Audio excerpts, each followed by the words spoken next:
Okay, so all those modules were very informative, but let's put it all together as a whole so you guys can kind of understand the step-by-step process as a whole. So when you log in, it'll automatically take you to your loops. The first thing that you want to do is to go in, edit your account information, add any people that you have, and change your templates in your clauses. It's your very first step. Now, on a normal day-to-day basis, when you've fixed all of this, you're just going to go in and add a loop. You're going to name your loop. I'm just going to call it Main Street, Pompano Beach, and see if it'll do it for me. And now we're going to add a single-family home offer paperwork here. We're not going to add a photo, and we're just going to click Done. We're going to go, it's a purchase, the status is a pre-offer, and the sales price is $325,000. Once we added all this in, we're going to go and view the loop down at the bottom here. Now that we've viewed the loop, we have all of the documents that we need already in the offer contract paperwork.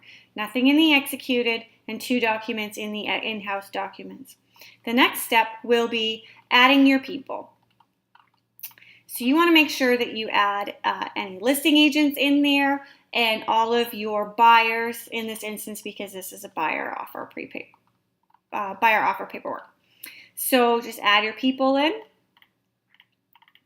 You want to come back up to the top here and you want to make sure that where the view details is, you click on that and pre-fill in as much information as you possibly can about all of your people. You can do that here as well. All your property information, all your addresses, zip code, postal code, MLS number, parcel tax ID, any financial information, your offer price, your escrow fees, all kinds of stuff in there. Contract dates, when the closing date is. If you add a date in there, it will auto-populate. Anything in here that you add will auto-populate. So make sure this is filled out completely. Again, all the way back up here, go back to the loop. And once you get to the loop, everything will be ready to auto-populate. So we'll start off, the first thing we'll do is we'll start off with the as-is contract. So we'll click on that.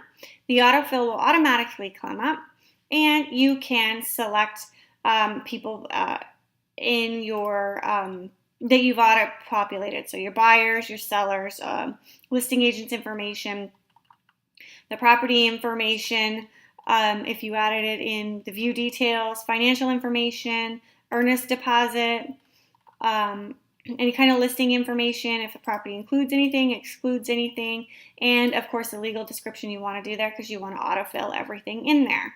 So once you do that, everything will be autofilled in there. You want to make sure you add the seller's information, street address, all of that will be, added in there, as much information, so you'll fill everything out. As you see, I put the $325,000 in there. It auto-populated the information. So once you go through all of this, if nobody's names are here, you want to assign this person. So you can go up here again. If I was the buyer in this instance, I could literally just put my information here. The buyer's information right here, and just keep scrolling down and making sure that their information is there. But once you add a client in there, it'll automatically auto-populate all that information in for you. As you keep going down and filling everything out, make sure that anywhere that you need to sign, you make sure you sign right at that time, so you don't have to go back in and do it again. Add all your clauses. Go over here. I want to add the clause. So again, you just can add your clause through this little square box. I'm not exactly sure why they think that looks like a clause, but it does. So make sure you add all your clauses in there. And you can fill in all your information, the buyer's address for purpose of notice, etc., and click on Save. Go back to the Loop front page. Again, Go to the lead-based paint, your next form. Everything should be pre-filled out because you've already did it. Autofill everything, make sure everything is perfect. Licensee's signature. I am the selling agent in this instance, so I would click on here, assign it to myself, and automatically sign it. So I'm already signing it right here. So again, you just click on it, assign it to myself up here, and it will say sign now. You just click on it, and it will automatically sign for you. You come up here and click save. You go back, and now we have the FHA addendum. Again, everything will be auto-populated, so everything in there. Anything missing, you can, if the seller's information is missing, you can add it there. Property address and everything will auto-populate it if you add it in. Change this. Check if it's FHA or VA. Go down to the bottom. Assign this one to you, Michelle, because you need to sign. So I'm assigning this, I'm adopting the signature, I'm signing, and I'm saving. We go back, and we don't want to forget the buyer tenant's real property disclosure. That is a form that the autofill automatically.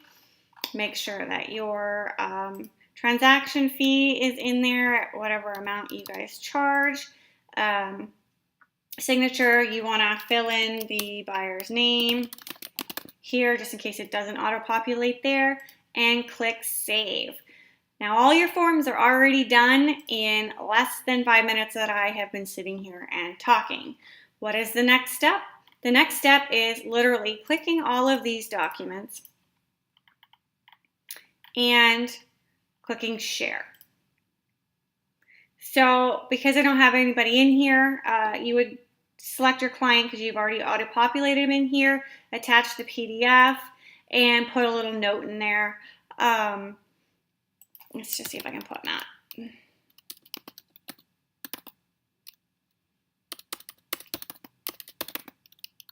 See there, he auto-populated there. So I can put Matt in there, and now I can put a little message in there for him to sign, but I want to make sure that he can sign and not just view it. And then I would click share. So once you fill out all of the forms, you literally just click on all of the documents here that you want them to sign. If I didn't want them to sign this document, I would just check it off. Because I do, I would check it, and then again, just click share. And then over here, we would say it's waiting for the buyer's signature. The buyer will receive an email, and he can electronically sign. It's super simple. Once you get it back, you can literally, again, click on them here and click share, and you can share them to the listing agent. So I don't know if Leslie is still in here. So Leslie can view the documents and can sign too, because she's going to have a couple spots she's going to need to sign. I can put a message in here, attach a PDF for her to be able to review it, and share it. So now I have had the buyer sign my information, and now I want the buyer's agent, now this in the case, she'll be the listing agent, will receive all of the forms for her to review. She can download them or Dotloop them to electronically have her seller sign. So all within the moments that I've been talking with, I have filled out all of the documentation and had this buyer sign, and now sent them over to the listing agent to do how she pleases, to have her clients take care of the contracts and present the offer for you. So pretty simple in regards to presenting offers with Dotloop. But like I said in the very beginning, it's all about pre-filling out your account, your templates, and your people, making sure all of your people are in the account, filling out the view details information, and making sure all of your people that you will be working with, in this case, the lender as well, you can add in there, and it just makes it incredibly easy to work these days. If you want to click on mortgage and you want to save time, avoid the drama, work with recommended professionals, it's as easy. I can click on this and send Send a message, I'm interested in your loan services. Can you give me a quote, and request information. So if your lender or your buyer has not been pre-approved, or they need home insurance, or they need escrow and title, I can click on Paul and click on getting some more information in regards to that. It's very easy. It's all about keeping all of your people all in one area so you can work as fast as you possibly can, because we all wear a million hats, and this is a hat that we want to spend the least amount of time as we possibly can on, so we are out there prospecting. So if you have any questions, you know where to find me.